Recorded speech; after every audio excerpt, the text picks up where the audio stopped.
meus familiares, tem problema, certo.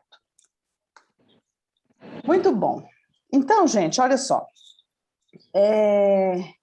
Eu sou médica, eu sou psiquiatra, então eu lido com isso todo dia, não só no centro, mas também na minha vida profissional, né?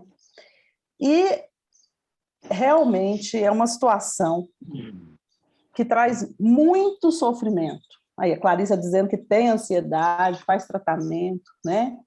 Traz muito sofrimento, é muito comum, traz muito desconforto. Se alguém aqui já teve um ataque de pânico, eu acho que a grande maioria, pelo menos um na vida já teve.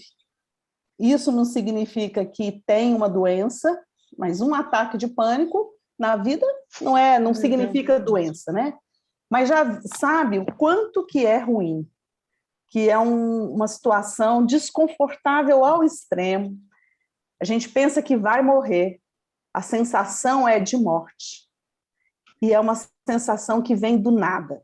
Então, ela vem do nada, a pessoa sente muitos sintomas físicos, parece que está tendo um infarto, parece que vai morrer do coração, de falta de ar, aí já pensa, será que é Covid? Aí já, né, a cabeça funciona. Alguém colocou aí, é horrível, é mesmo. Né? É horrível, e as pessoas vão para o pronto-socorro muitas vezes. Chega no pronto-socorro, chega lá e fala assim, eu estou morrendo. Aí faz eletro, hoje faz tomografia de tórax, quase todo mundo, porque tem medo do Covid. Aí faz também exame de sangue para ver se não tem algum problema, e assim vai. Tem gente que vai 30 vezes, né, para o pronto-socorro, e toda vez faz esse tanto de exame, toda vez sofre e pensa que está morrendo. Então, só para a gente situar, a ansiedade como transtorno, como doença, é diferente da ansiedade que a gente tem aí, sem ser uma doença. Está preocupado porque vai dar um curso no Encontro Fraterno aqui em São Luís, né? Preparar, dar aquele friozinho na barriga, né? Estudar mais e tal. Isso é normal. Aliás, é até bom, né? É bom que se prepare mesmo. Então, a ansiedade faz a gente se preparar melhor para as coisas. Mas quando essa ansiedade, quando essa preocupação, gente, é muito importante, a ansiedade é a doença da preocupação. Então, preocupa com tudo. Preocupa se o dinheiro vai dar no final do mês, preocupa se vai dar conta de fazer tal coisa, preocupa se tem que apresentar um trabalho na faculdade, a criança preocupa com tudo, né? E a criança ainda tem ansiedade? A criança tem, né? Então, a questão da ansiedade ser normal ou ser uma doença é o impacto que ela traz na vida. Então, quando a gente começa a sofrer demais por situações corriqueiras, ou mesmo por situações difíceis, a gente já começa a pensar numa doença. Quando a pessoa tem esses ataques de pânico, né? De forma que atrapalha a vida dela, ela já começa a pensar assim, eu não vou no centro hoje, porque se eu tiver um ataque de pânico lá, como é que eu vou fazer? Eu não vou no encontro fraterno, porque se eu passar mal... Então, quando começa a ter uma limitação da vida da pessoa, a gente já pensa num transtorno. Quando é só uma preocupação, só entre aspas, né? Só uma preocupação que a gente consegue lidar, ok. Mas quando é algo que você começa a evitar as coisas da vida, quando você começa a evitar situações que são importantes, isso a gente já começa a preocupar. Dentro do transtorno de ansiedade, né, que eu estou falando de doença, aí tem, alguém falou aí que eu tenho o TAG, né, que é transtorno de ansiedade generalizada. Tem o transtorno do pânico, que é a pessoa que tem esses ataques, que são ataques que vêm do nada. Não é um ataque que quando você está com raiva, ou quando você está no meio de uma briga, ou quando você recebe uma notícia ruim. Não é aquele mal-estar. Isso é outra coisa. O ataque do pânico é do nada. Você está normal, do nada, ele vem. E ele vem. Quem já teve sabe como é inconfundível. Né? A pessoa pensa realmente que vai morrer. Tem outros tipos de ataque, né? Tem outros tipos de transtorno. Tem o transtorno da fobia social, tem vários tipos de transtorno que a gente coloca junto. É depressão e ansiedade a mesma coisa? Não é. Depressão é uma doença diferente da ansiedade. Quem tem ansiedade e não trata, pode desenvolver uma depressão? Pode. Pode. Isso acontece com frequência. A pessoa tem uma ansiedade, vários anos, vai levando, não trata, e aí, em determinado momento, ela começa a ter queda de energia, uma tristeza muito grande, falta de ânimo, e assim ela desenvolve um transtorno depressivo. Depressão é diferente de tristeza. É diferente. Quando a gente está com algum problema, está de luto, né? A tristeza é um sintoma, é natural ter uma tristeza. Agora, quando essa tristeza é muito grande, na maior parte do dia, em muitos dias, mais de 15 dias, e impacta a vida da gente, isso a gente chama de transtorno. Então, o que eu estou querendo dizer? Que tem um limite entre algo que é normal e algo que a gente chama de doença.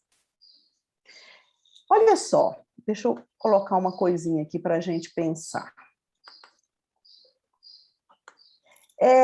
A gente fala, nossa, agora com a Covid, né? Será que piorou a ansiedade? Será, gente? Piorou. Nós temos aqui, olha, um relatório da Unicef. Esse relatório, ele foi publicado agora, ó, em agosto, em outubro de 2021. O que ele fala? Que nós estamos tendo muitos casos de transtorno mental em pessoas de 10 a 19 anos. E a Unicef fala de 1 em cada 7 pessoas entre 10 e 19 anos no mundo sofre com distúrbios mentais. É muita gente. E, claro, a questão da pandemia gerou efeitos adicionais e vai gerar a longo prazo. Nós vamos ter isso aí ainda há muito tempo. Mas, se a gente pensar o seguinte, olha só, o que Jesus falou? Na época de Jesus tinha essa pandemia de coronavírus? Não tinha.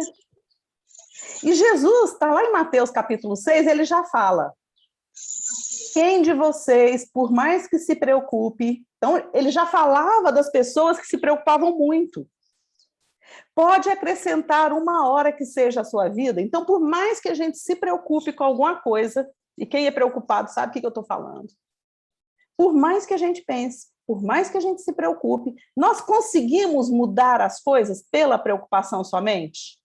E Jesus coloca assim, ó, quem de vocês, por mais que se preocupe, pode acrescentar 1 hora que seja a sua vida? Ou seja, nós temos poder para algumas coisas, por mais que a gente se preocupe? Não. E ele coloca, vejam como crescem os lírios do campo. Eles não trabalham e nem tecem. E eles têm roupas, entre aspas, eles têm beleza, as plantas, né? Toda a natureza tem tudo o que precisa. Então, não é o que Jesus está dizendo aqui, ó, não é necessário tanta preocupação. Então, olha só, outra parte de Mateus, que continua, portanto, não se preocupem, dizendo o que vamos comer, que vamos beber, que vamos vestir, pois os pagãos é que correm atrás dessas coisas, mas o Pai Celestial sabe que vocês precisam delas. Busquem, pois, em primeiro lugar o reino de Deus e a sua justiça, e todas essas coisas serão acrescentadas. Aí Jesus fala de novo, não se preocupem com o amanhã, pois o amanhã trará as suas próprias preocupações. Basta a cada dia o seu próprio mal. Eu sei que todo mundo conhece essa passagem. Não é novidade para ninguém. Todo mundo aqui conhece, todo mundo aqui já leu sobre isso. O que falta, então, para ajudar a gente a incorporar essa passagem, essas orientações de Jesus na nossa vida? Vamos ver. Paulo fala o seguinte, em Filipenses, não andem ansiosos por coisa alguma. Olha, ele está falando em ansiedade há muitos anos atrás. A gente pensa que é só hoje, não é, sempre foi. né? Sempre foi um problema, a preocupação exagerada. Mas o que Paulo fala? Em tudo, pela oração e súplicas, e com ação de graças, apresentem seus pedidos a Deus.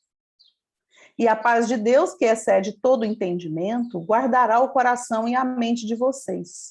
Finalmente, irmãos, tudo o que for verdadeiro, o que for nobre, o que for correto, o que for puro, tudo o que for amável, tudo o que for de boa fama, se houver algo de excelente ou digno de louvor, pensem nessas coisas.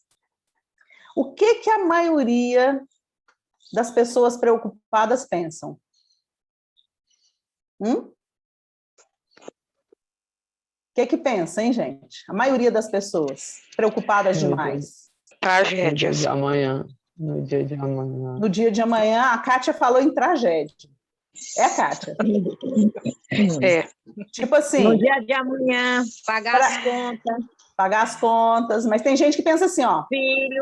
Será que o meu filho... Nossa, será que ele pode ter um acidente? Isso. Né? Só que não pensa só um dia, pensa assim, isso é intuição. Não, mas pensa toda vez. O menino sai 3 vezes por dia, a pessoa pensa. É 90 vezes por mês que ela tem esse pensamento. Pensa no dia seguinte, como alguém está dizendo. Tem medo de algo ruim acontecer. E olha o que Paulo fala. O que Paulo fala? Olha, tudo que for nobre, correto, puro, amável, boa fama, algo de excelente ou digno de louvor. Pensem nessas coisas. Pensar se o menino vai ter um acidente, se vai morrer, se o marido vai voltar para casa, se ele vai me deixar, se ele não vai me deixar. Isso é algo que te eleva? Se entregar, esse tipo de pensamento é algo que ajuda a gente em alguma coisa? Não é. Aí vocês podem pensar assim, falar assim, não, mas isso vem na minha cabeça. Eu não consigo não pensar. Só que a gente, às vezes, tem o hábito e alimenta um hábito. E esse de pensar negativamente, no sentido de prever uma catástrofe, é algo que vira um hábito. É um hábito que a gente adquire e que não ajuda a gente. Vamos ver aqui o que mais que nós temos. Filipenses ainda, olha aqui de novo, gente, ó, não andem ansiosos por coisa alguma, mas em tudo, pela oração e súplicas, e com ação de graças, apresentem seus pedidos a Deus.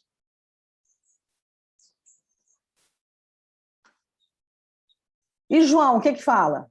Na verdade, vos digo que aquele que crê em mim também fará as obras que eu faço, e as fará maiores do que essas, porque eu vou para o meu Pai. Por que eu coloquei isso aqui, hein, gente? E tem mais, olha aqui.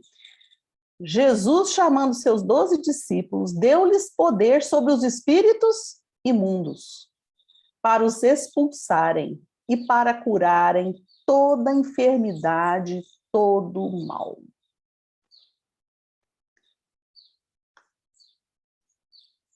Olha só o que está lá no Evangelho segundo o Espiritismo. A lei de amor substitui a personalidade pela fusão dos seres, extingue as misérias sociais. Ditoso aquele que, ultrapassando a sua humanidade, ama com amplo amor os seus irmãos em sofrimento. Ditoso aquele que ama, pois não conhece a miséria da alma e nem a do corpo. Olha só. A ansiedade a gente pode classificar como miséria da alma? Quem tem sabe que sim. Né? Miséria da alma. Inquieta a gente. E o medo? O medo está relacionado com a ansiedade. O medo está relacionado com a preocupação. É o medo de que algo aconteça com o filho que está saindo, com o marido que vai viajar, com a gente mesmo. Então, olha só. Se eu consigo pensar e saber que o nosso pensamento, a gente tem condição de escolher o que nós vamos alimentar, Se eu consigo pensar que tudo aquilo que Jesus falou, que Paulo falou, é algo que pode nos ajudar, eu tenho que refletir sobre a questão da fé. Eu ter medo de um cachorro bravo, que não é o meu, certo? De um encontro com esse cachorro bravo, é sobrevivência. Não é assim? Vou falar que eu não vou ter medo de nada? Não. Medo de coisas perigosas é para nos proteger. Mas medo do filho morrer. Quem é mãe aqui sabe desse que eu estou falando. Medo do pai morrer de Covid.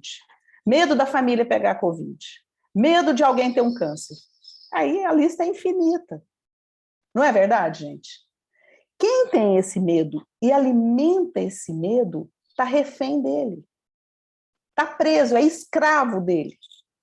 Porque alguém aqui tem dúvida que o pai, a mãe, os filhos, a gente mesmo vai morrer? E medo de morrer é um dos medos mais comuns. Teve gente que entrou em verdadeira paranoia nessa pandemia, com medo de pegar Covid. Quando tinha um pouquinho de falta de ar, uma febre, uma dor de garganta, ia correndo para o hospital. E aí lá lá é mais arriscado pegar Covid mesmo no hospital. Mas tinha medo. Teve gente que ficou paralisado. Então, quando a gente tem medo e se entrega a ele, nós nos tornamos escravos desse medo. Quando nós temos uma preocupação exagerada, isso nos faz escravos dessa preocupação. Agora, vamos imaginar. Jesus falou que até os lírios do campo têm roupas bonitas. Eles não têm que se preocupar com o que eles precisam. Eles têm tudo, eles têm até beleza, que nem é sobrevivência entre aspas, né? Eles têm beleza. Acaba que é na natureza, mas vamos colocar assim. Por que nós temos que nos preocupar? Agora, vamos raciocinar. Jesus nos deu poder. Nós temos acesso a todo o poder para curar as doenças dos outros, para curar as obsessões. Ele fala, expulsar os espíritos. Tá cortando o áudio? Vocês estão me ouvindo, gente? Tá ótimo. Ah, então tá. Jesus nos deu, ele falou que ele nos deu, nós temos poder para realizar muitas coisas. Todas as coisas que ele faz e muito mais, tá? Tá escrito isso daí. Como então que nós temos poder? Quando nós conseguimos entender e conectar com o que está no alto. Quando nós temos a clareza que realmente nós conseguiremos ser poderosos nesse sentido de ter acesso a todas as ferramentas para que nós consigamos realizar grandes coisas. Grandes coisas. Não é ser maníaco, não é ser exagerado nisso, não. Mas é saber que nós podemos ter acesso a grandezas, porque tudo está à nossa disposição. Mas nós precisamos conseguir alinhar com o alto. O que é isso? Estar em sintonia com Deus, para que consigamos captar essas ferramentas e usar em benefício dos outros e nosso. O que Paulo fala? Fala da oração. Paulo fala da robustez espiritual, ele já falou isso em várias passagens. O que é robustez espiritual? É estar forte espiritualmente. O que é isso? É saber quem nós somos. É saber o que nós somos capazes. Qual que é o nosso papel no mundo. Pensa bem, gente. O medo e a ansiedade têm muito a ver com vergonha. Vergonha. Vergonha de não dar conta. Vergonha de lá na frente falar alguma coisa que... E se eu errar? E se eu falar uma coisa que não deve? E se eu ficar vermelha? Eu sempre fiquei vermelha. Assim, nas situações, né? Então, eu sempre fiquei vermelha. E era uma coisa assim, que era... Nossa, está entregando que eu estou ansiosa. Mas daí? Não é isso?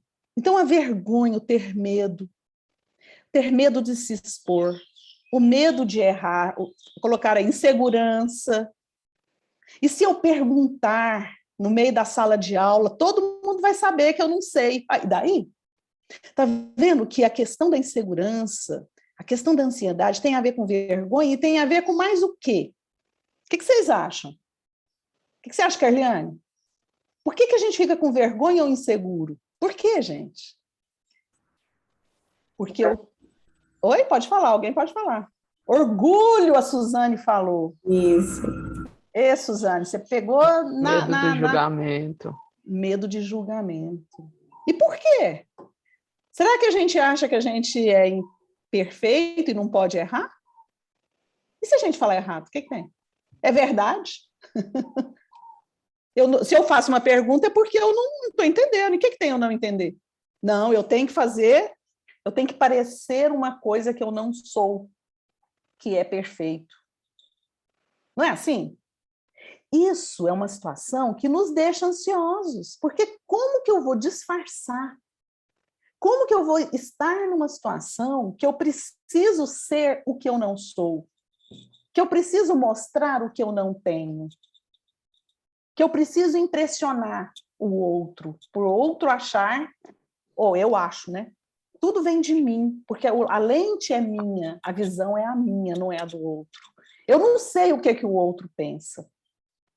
Aliás, na maioria das vezes, o outro não se preocupa comigo. O outro está aborrecido com as coisas dele. Quando alguém critica a gente, quem aqui fica chateado? Alguém fica ou não? Fica, Simone? Você fica? Às vezes. Às vezes. Parabéns, Simone. Às vezes. Eu fico sempre. As Quem pessoas mais? não gostam de serem criticadas. Ninguém gosta Não de ser criticado. aceitam. E por que não aceita? Por quê, gente? Porque a gente acha que a gente tem que ser perfeito. A gente quer ser perfeito. Né? O Anderson está falando, eu fico sempre, eu também. Sempre é um choque. Pode ser... Andréia, Oi, Anne. A gente quer ser tão perfeito que a gente acaba criando um personagem para agradar outras pessoas. Exatamente. A gente acaba não se conhecendo e a gente acaba pensando que a gente é aquela pessoa. Que a gente é aquela pessoa ali. Que a gente acha que é o melhor. Ou não é um ser humano, é alguém que a gente cria. É isso aí. Vamos pensar o seguinte, a criança vive isso intensamente.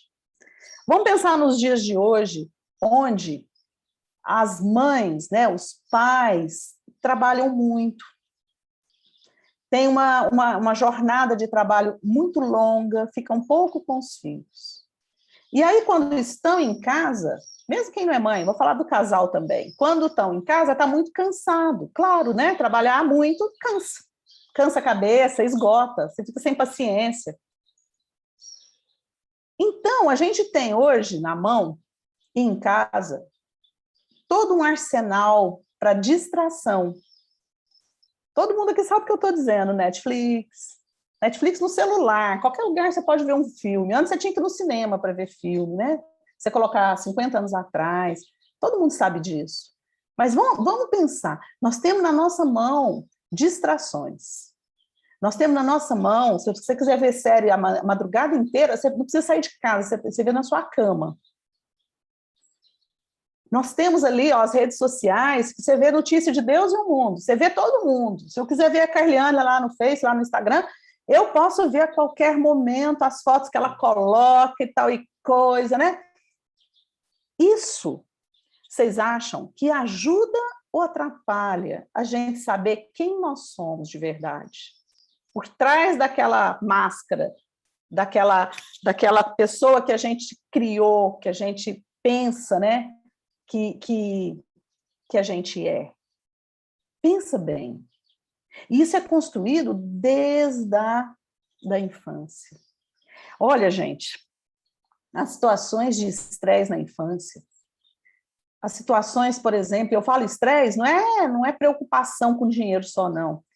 Vamos pensar uma família, uma situação bem comum, uma família que o pai bebe, chega bravo em casa, distribuindo pancada, xingamentos, raiva, para todo lado.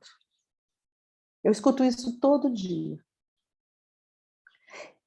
A criança percebe isso com uma diferença do adulto. Quando a criança vive isso de uma forma, pode ser uma vez ou pode ser todo dia, né? Pode ser até que o pai nem bata na mãe, nem seja uma coisa física, mas e a violência verbal? Isso gera uma dor, um desconforto, uma dificuldade na criança. E isso faz com que, em graus diferentes, essa criança tenha um impacto na vida dela como criança, na vida como jovem, na vida como adulto. Isso está na geração de grandes dificuldades. Isso está vamos dizer, impacta na ansiedade que essa pessoa vai ter no futuro, ou na depressão. O abuso sexual na infância. Pode parecer uma coisa muito rara, não é raro. É muitíssimo frequente. É porque ninguém fica falando, ninguém coloca isso no Facebook também, isso não é coisa de colocar, né? Mas isso existe e é muito. E acontece na maioria das vezes, né? Dentro de casa. É o próprio pai, é o padrasto, é o namorado da mãe, é o rapaz da van da escola, é o vizinho, é um primo, deixa o menino ir para a casa da avó, certo? Lá tem um primo, tem um amigo do primo, pronto. Acontece, gente, não é para ninguém ficar psicático, não, mas acontece. E isso tem um impacto muito grande na vida adulta dessa pessoa, na geração de doença mental. Então, muitas situações, assim como negligência, né? Os pais que são negligentes, a criança que é abandonada, tudo isso daí tem um impacto na vida futura. Como que o Espiritismo ajuda, gente? De muitas formas. A evangelização infantil, o evangelizador do jovem, a reunião pública, os cursos, o tratamento espiritual, tudo isso daí é um bálsamo na vida das pessoas. Porque uma pessoa que chega no centro espírita, a gente não sabe quem é ela, o que ela viveu, o que ela traz. Por mais que ela tenha uma máscara de perfeita, de tranquila, de alegre, de brincalhona.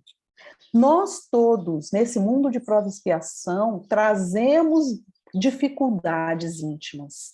Pode não ser dessa vida, mas são de outras e que a gente traz. Então, estudar o Espiritismo, fazer tratamento, ser um trabalhador do centro espírita, isso pode nos trazer uma prevenção da ansiedade, uma prevenção da depressão e um tratamento. Quando temos uma doença, gente, não tem dúvida, aí precisa do tratamento do profissional, um psicólogo, um médico, isso ajuda. Isso previne suicídio, que é o tema, né? O tratamento dos transtornos mentais previne suicídio. Isso a gente sabe. Isso aí não tem dúvida mais, né? Agora, o que mais? A gente precisa ter uma competência espiritual para enfrentar as vicissitudes da vida sem enlouquecer. Sem enlouquecer. E a primeira, qual que é? Quem eu sou? Quais são meus pontos fracos? Quais são os meus pontos fortes? Isso com clareza, com lucidez. Não é lista de desgraça, não. Né? Sou orgulhoso, sou melindroso, sou vaidoso. Não. É o autoconhecimento, isso mesmo. É o autoconhecimento. Mas é um autoconhecimento realmente consciente. Isso a gente pode fazer com a gente mesmo. Tem a agendinha da reforma íntima, né, que ajuda a gente. Agora, é preciso ter coragem. Abandonar aquele lance lá de ter vergonha e não questionar essa vergonha. Ter medo e não questionar esse medo. Olha só, gente, eu trouxe aqui para vocês uma história que eu acho ela bem legal. Antes da história, olha que frase legal. Aquele que pertence a Deus ouve o que Deus diz. Nós ouvimos ali o que Jesus falou, né? E ele que era o intérprete de Deus. E ainda em João fala assim, vós tendes por pai ao diabo e quereis satisfazer os desejos de vosso pai. Olha que coisa interessante, ó. Aquele que tem como pai o diabo, o que é isso? Aquele que está sintonizado com o mal. E o que é o mal? É o orgulho, é a vaidade, é tudo o que é defeito. Então, se você está sintonizado com o que é ruim, você vai querer satisfazer esse lado. Agora, se você pertence a Deus, se você tem a clareza, né? Isso aí é uma decisão sua, porque todos pertencemos a Deus, mas às vezes a gente não tem essa decisão, a gente ainda está querendo agradar outra coisa. Aquele que pertence a Deus, ouve o que Deus diz. E o que Deus diz? Ó, que nós vamos fazer obras que Ele mesmo faz e até maiores, que a gente não deve andar ansioso por nada, mas em oração. Não andemos ansiosos, mas orações e súplicas, apresente seu pedido a Deus. Não se preocupe com o dia de amanhã. Então, quem é de Deus, precisa ouvir o que Deus diz e sintonizar com o que é de Deus. Sintonizar o que é de Deus. Se você não é de Deus, você está sintonizando com quem? Com o que é do diabo. Aí está escrito em João, capítulo 8. Não sou eu que estou dizendo. E não tem meio termo. Não tem mais ou menos. Ou você é de um lado ou você é do outro. É o joio do trigo. É Deus e diabo que está falando aqui. E aí eu vou trazer uma história, gente. Eu nem gosto muito de colocar essas fotos assim, não, essas imagens, né, de atores, mas eu não achei outras melhores. Vocês conhecem a história de José? Ou não? Está lá em Êxodos. Conhece, gente? Hein, pessoal? Alguém já leu Êxodos? Sim. Já? Vocês gostaram? Já. Vocês gostaram dessa história? Hã? Então, vamos recordar um pouquinho. Uhum. Olha só. Vocês estão vendo aí? José, aqui é o José. José pequeno, novinho, né? E esse é Israel, o pai dele. Então, olha, Israel, ele era o mais novo, né? E Israel, seu pai, gostava mais dele. Por quê? Porque ele era filho da sua velhice. E ele tinha uma diferença dos outros. Ele era o mais querido e ele ganhou uma túnica de várias cores. Aqui está representada essa túnica aí de várias cores. Os irmãos, o que gera um filho querido? E os outros mais ou menos queridos? O que gera, gente? Ciúme. Os irmãos, vendo que os seus pais o amavam mais que a todos eles, odiaram-no. E não podiam falar com ele pacificamente.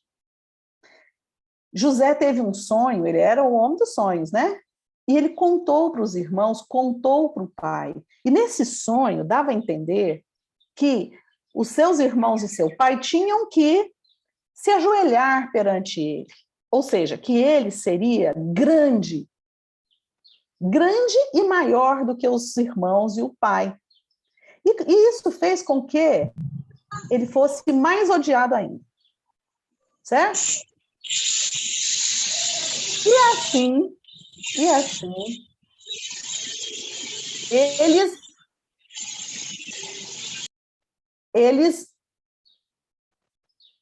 os irmãos estavam no deserto, trabalhando ali. E o seu pai falou, olha só, José, vai atrás dos seus irmãos. Os irmãos, vendo que ele estava chegando sozinho, lá no deserto, o que os irmãos fizeram? Falaram assim, olha, vamos matar ele? Porque ele é um problema, ele é o queridinho. Vamos matar ele. E pegaram e falaram, não vamos matar ele não, vamos esconder ele aqui nessa cova. E a cova não tinha água, então ele não morreu, ele ficou ali. E um dos irmãos, o mais velho, falou assim, olha, gente, que proveito haverá que matemos o nosso irmão e vamos esconder seu sangue? Vamos vender ele. Certo? Não seja a gente que mate ele. Ele é nosso irmão. Vamos ver, teve essa ideia para salvar ele da morte, entre aspas, aí. E vendeu.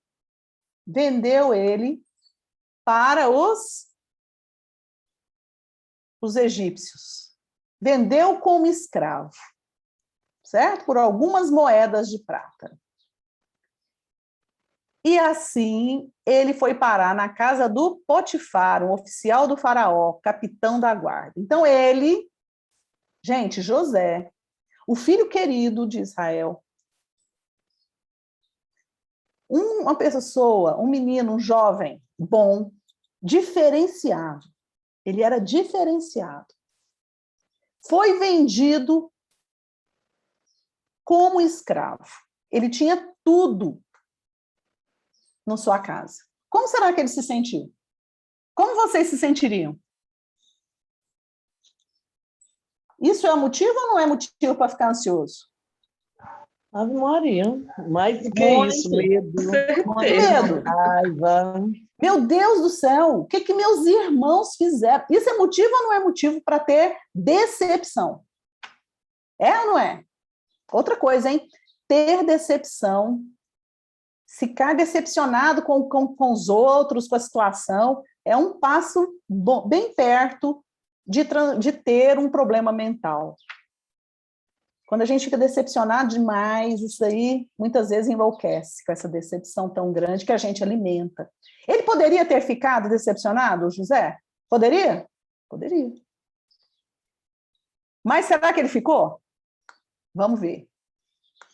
Então ele foi para o Egito, vendido para a casa lá desse Potifar, oficial do faraó. E aí, gente, como que ele foi como escravo? Olha só, e o Senhor, isso aqui está lá na Gênesis, estava com José. O Senhor estava com José.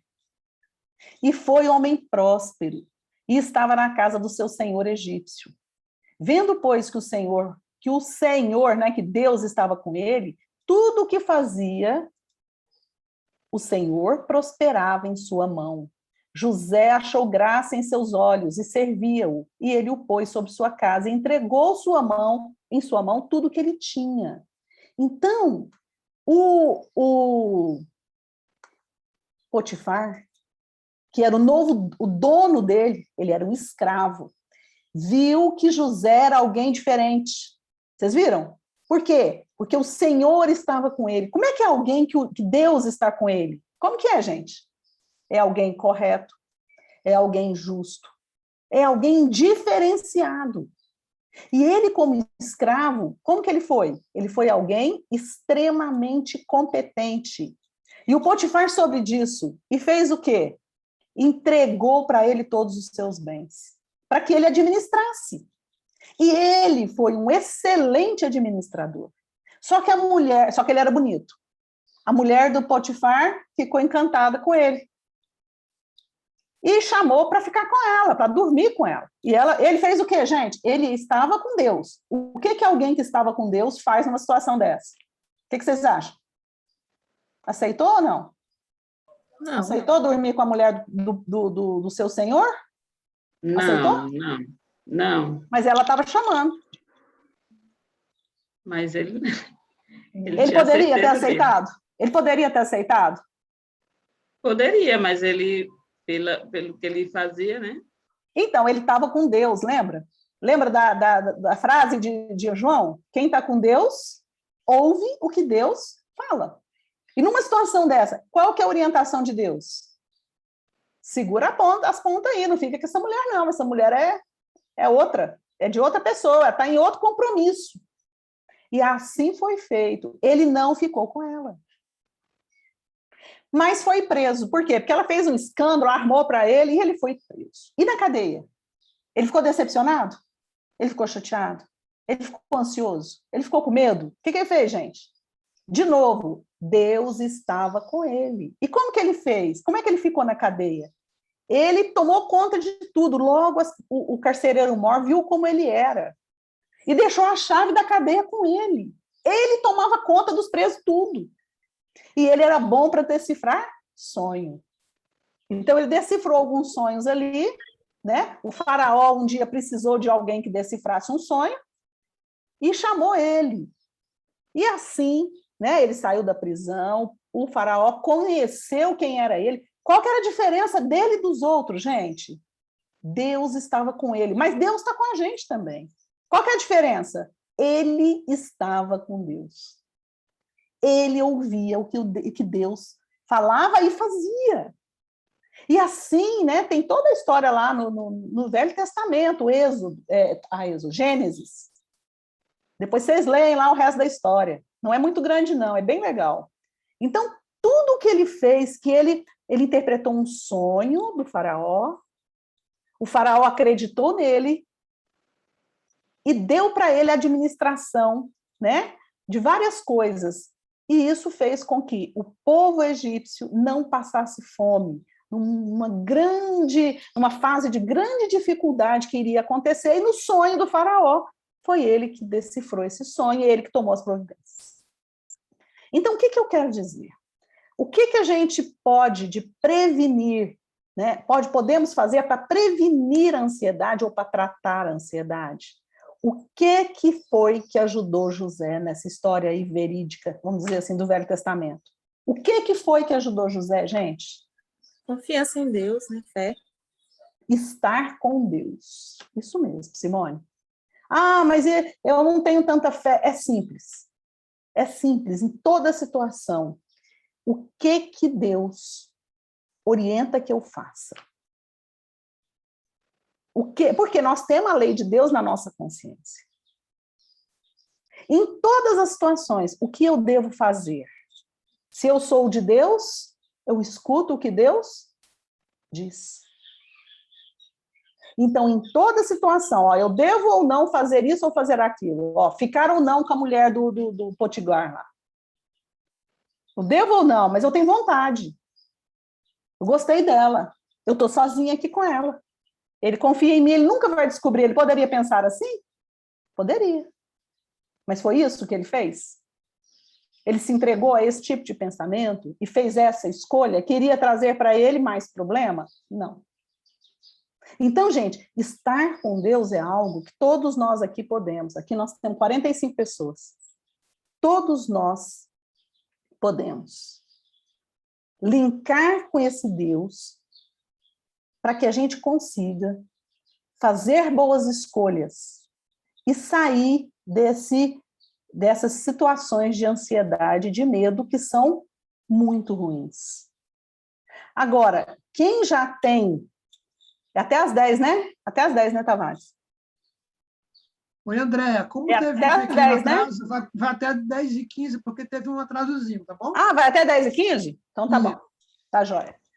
Então, gente, quando a gente tiver essa consciência, quando a gente tiver essa condição, essa lucidez, isso vai nos guiando para outro lugar, diferente da dificuldade.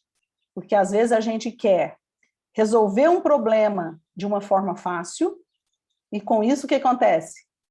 A gente vai ter 2, 3, 4 problemas. Isso tudo ajuda a gente a ter dificuldades. Muito bem, gente. Então, nós temos uns minutinhos.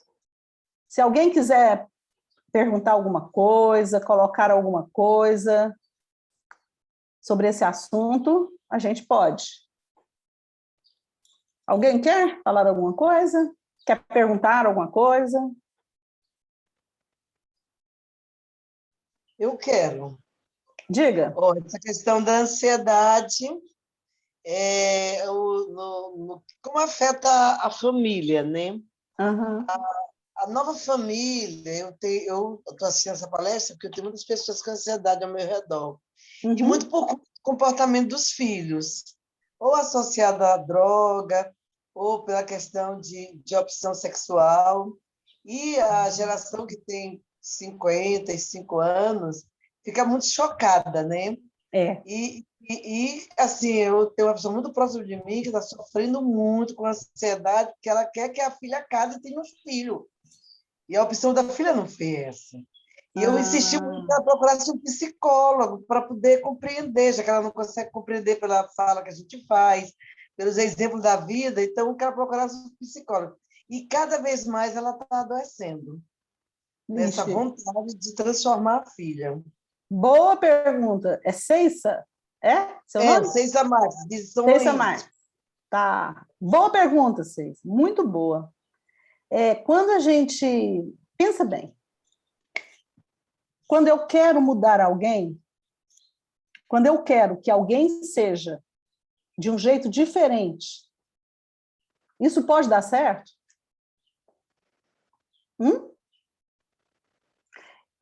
Olha só, os pais deram corpo para o filho, né? Mas não o espírito. Primeiro ponto importante.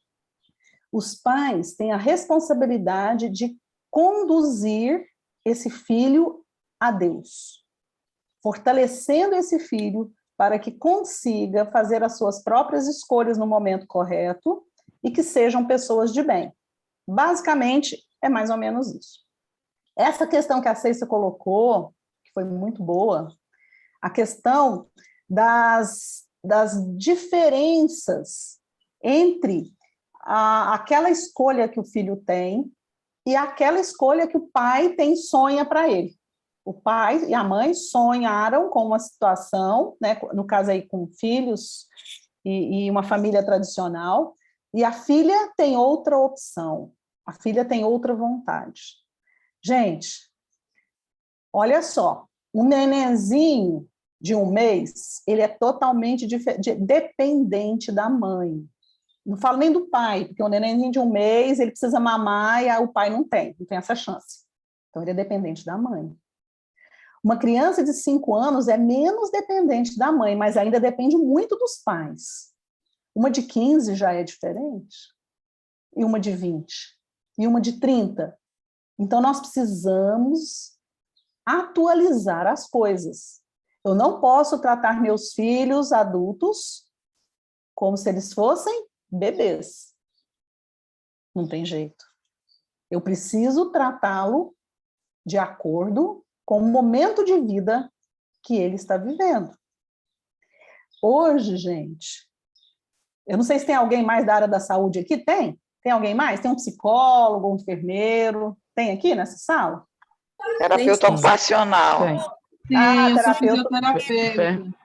Legal. Então, vocês devem escutar isso. Enfermeiro. A Joelma é enfermeira.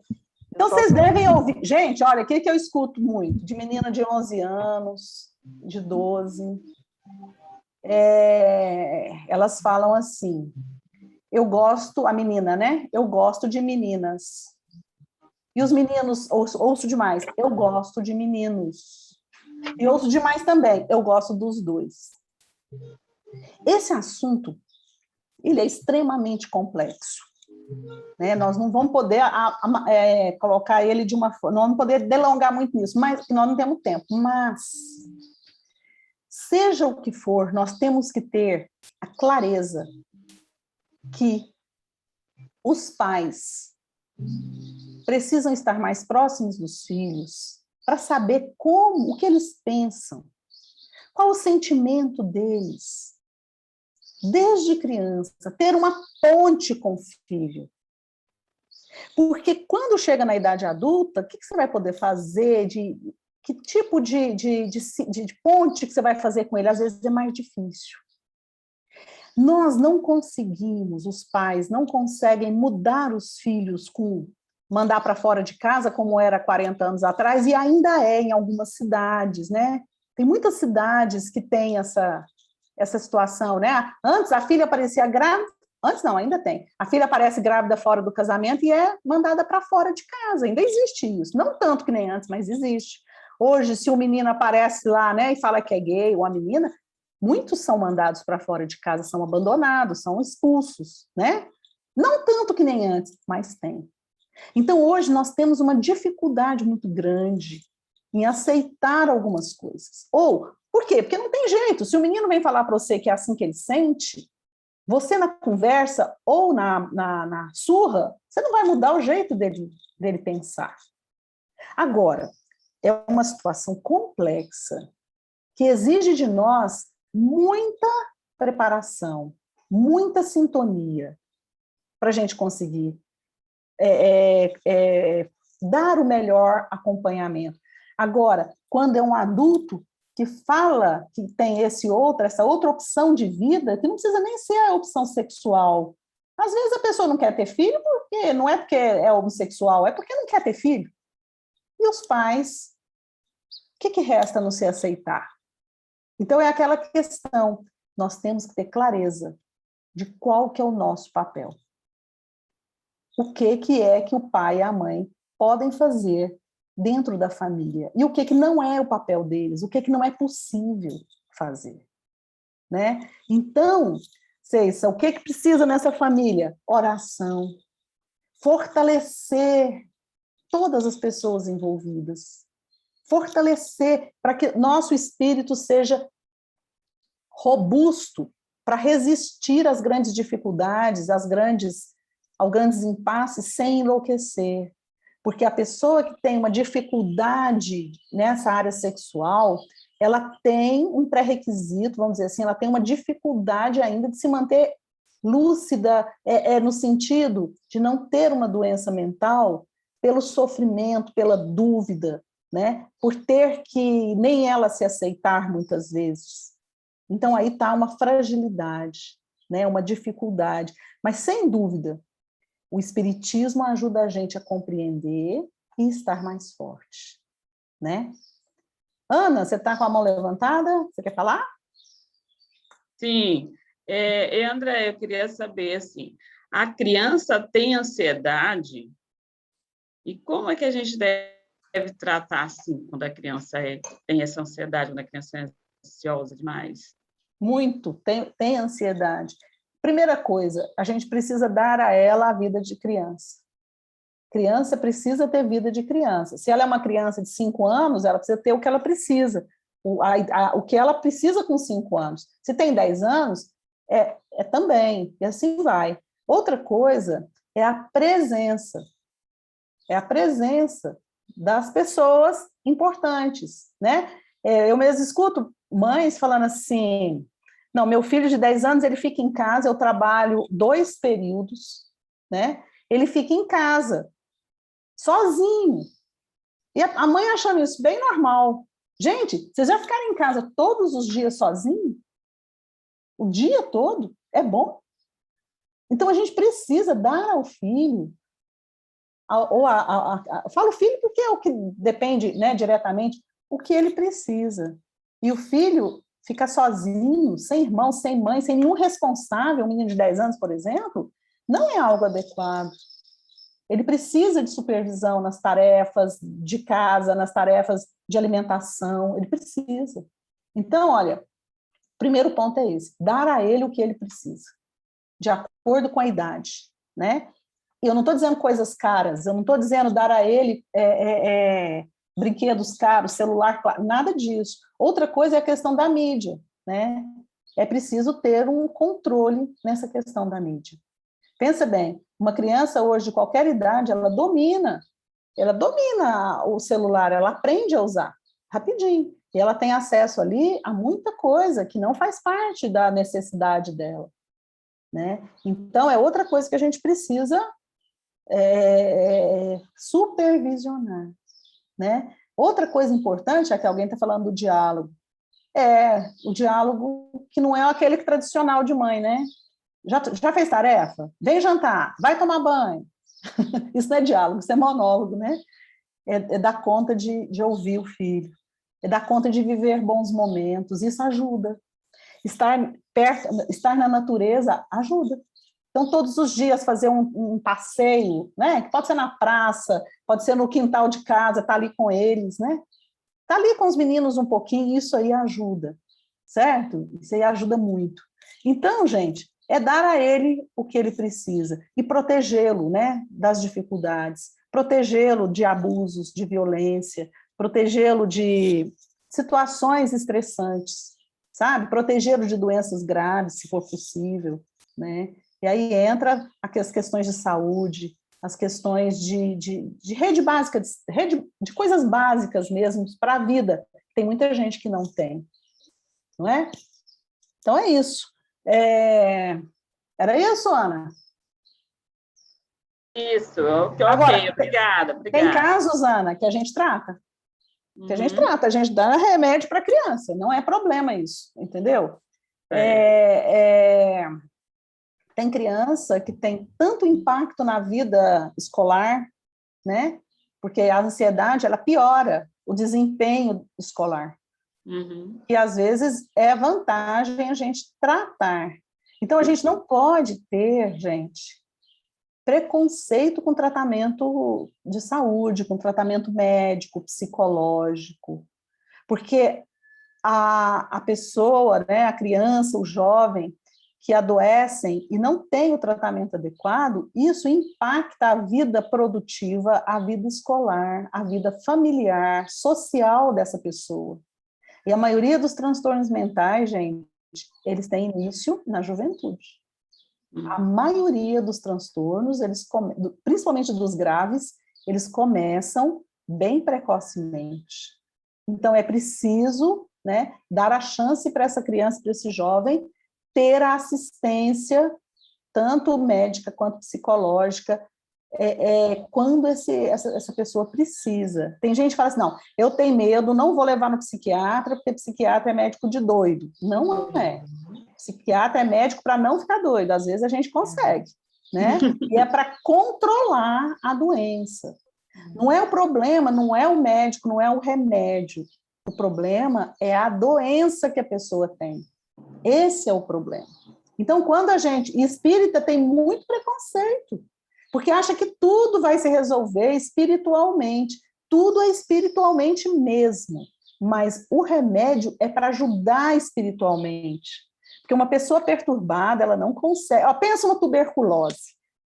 Eu vou vencer isso aí espiritualmente somente. Não, gente, não tem como. A medicina é de Deus também. Então, o tratamento, o remédio, ele tem efeitos colaterais? Pode ter. Tem problema? Pode ter. Mas vamos pesar? Qual que é melhor? O que é mais impactante? É um tratamento ou a pessoa ter um transtorno mental com um impacto muito grande? Então, olha, nesse campo, os espíritas precisam ficar mais atentos, né? Mais atentos, certo? Precisa investir nessa parte também, né? Nessa parte de levar o menino ou a pessoa adulta para o tratamento. Ok, gente? É claro que a gente não consegue esgotar o assunto, é muita coisa, né? Então, nós estamos encerrando aqui. Vocês vão continuar aí no encontro, vai ter a prática agora, né? Excelente. Que bom. Foi muito bom. Então, eu peço desculpa aí, porque a gente poderia, às vezes, falar coisas que vocês estão mais interessados, eu não sei se foi isso aí mesmo, mas qualquer momento aí a gente pode falar em outro momento, em outra vez, né, Carliane? Se vocês Isso quiserem. mesmo, Andréia. A gente olha até na gratidão. Deixou várias reflexões para a gente, muito aprendizado. Muito obrigada por você trazer seus conhecimentos aqui para a gente, viu? Eu que agradeço. E a gente com certeza vai te chamar outra vez, quem sabe para a gente fazer um seminário sobre essa temática. Te viu aqui, são muitas dúvidas, né, turma? Muitas dúvidas. Pessoas... Oi, Joelma.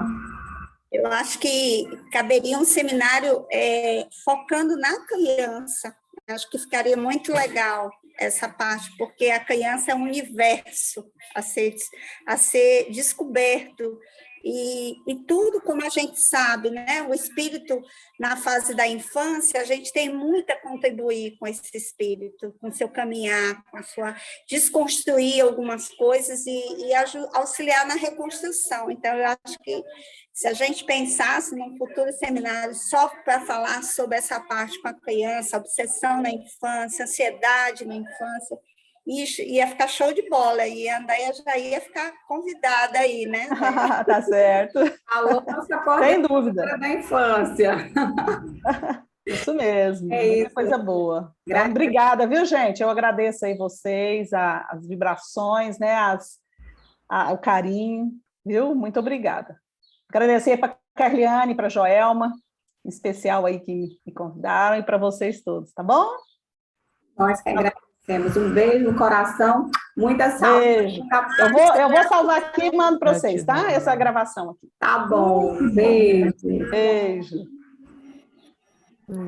Nós vamos retornar para o nosso auditório para a gente fazer a nossa prática.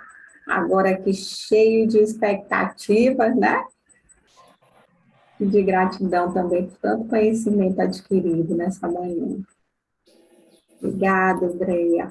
Tchau, gente. Tchau. Sim, tchauzinho.